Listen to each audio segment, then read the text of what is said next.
See, that's the plum trees and the blackberries. And then my apple trees are straight ahead on that side of that tree. And this is my schedule right here.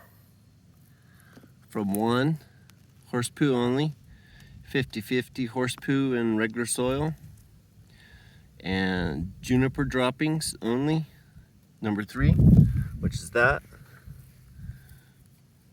And then number 4 is 50-50 juniper droppings and soil mix.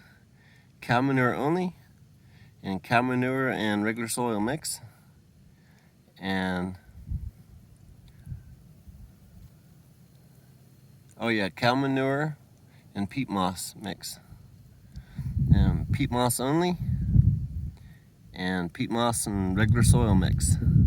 Soil only, chicken poo soil only, and chicken poo soil and peat moss. And mulch only, which is this right here, mulch only. So I'm just going to do mulch on that one.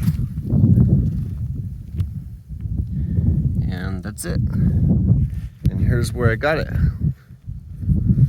I got 10 pinto beans in each one, and I would test them and see how that works out. Cool, you have a good one.